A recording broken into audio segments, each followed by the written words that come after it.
Naalala ko may nabasa akong comment dito, sinasabi niya na kahit Catholic lang ang nag-iisang religion, hindi talaga ako aanib diyan. Natawa ako kasi nakikita ko ang sarili ko noon sa kanya. Ganyan din talaga ang nasa isip ko kasi parang ang sama talaga ng tingin ko sa Catholic noon. Alam nyo, noon ko pa talaga alam yung sinasabi ni Jesus na mag-ingat sa mga bulaang mga ngaral na darating. Minsan nagtataka ako kasi nung hindi pa ako Catholic, talagang sinasabi ko sa sarili ko na maliligtas na ako kasi nasa tamang religion ako at kami lang ang nasa tamang aral. Pero nagtataka din ako sa ibang religion kasi bakit parehas kami ng feeling? Bakit feeling nila sila lang din ang nasa tamang aral at feeling nila na sila lang din ang maliligtas? Pero iba naman kami ng aral. Pero bakit same kami ng feeling? Kagaya ko, paniwalang paniwala din sila na sila lang ang nasa tamang aral. Ang nakakatawa pa, may Bible verse din silang nailalapag para patunayan na sila ang nasa tamang aral at kami din may Bible verse din kaming naibibigay para patunayan ang aming side. Kaya yun, minsan napatanong ako, hindi kaya isa talaga sa amin ay nalinlang lang ng bulaang mga ngaral? Baka isa sa amin na-misinterpret lang talaga ang Biblia. Kahit may nabasa kaming patunay sa aming side, pero baka na-misinterpret lang talaga namin. Pagkalipas ng maraming taon, hinanap ko talaga ang katotohanan. Basta para sa akin, wag lang talaga akong mapunta sa Catholic Church. Kasi nasa isip ko talaga na lahat ng aral ng Catholic Church talagang mali at against sa Bible. Pero habang naghahanap ako ng katotohanan, hindi ko namamalayan, papunta pala ako sa Catholic Church. Isa talaga sa na-amaze ako kasi buong mensahe ng Biblia hindi talaga nagko-contradict sa doktrina ng Catholic Church. Halimbawa, isa lang ito sa halimbawa ha. Para sa iba, tao lang si Jesus.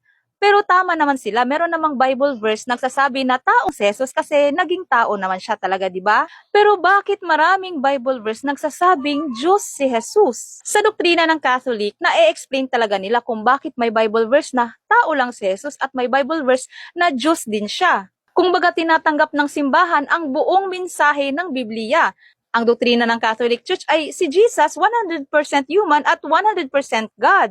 Hindi kagaya ng iba na tatanggapin lang nila kung ano yung nag-fit sa doktrina nila at yung ibang Bible verses na nagsasabi na Diyos si Jesus ay nami-misinterpret na nila or minsan hindi na nila pinapansin. At i-deny talaga nila ang isang side kasi ang doktrina nila ay tao lang si Jesus. Pero sa Catholic Church, tinatanggap talaga ang buong mensahe sa Biblia. Dahil totoo naman talaga, di ba, na si Jesus ay tao at siya ay Diyos kasi nagkatawang tao at siya ay anak ng Diyos. Kagaya ng ribulto, sa Biblia, meron talagang ribulto na pinahihintulutan at meron ding ribulto na itinatakwil ng Diyos. Na-explain talaga ng simbahan ang both sides, ang itinatakwil at ang pinahihintulutan. Kumbaga, hindi cherry picking ang Catholic, hindi pili-pili lang kung saan ang gusto mong paniwalaan. Talagang buong mensahe ng Biblia na i-explain nila, tinatanggap nila. Kaya doon na nagtaka ko kung bakit perfect ang turo ng Catholic, bakit ang doktrina ng Catholic ay wala talagang nagko-contradict sa Bible.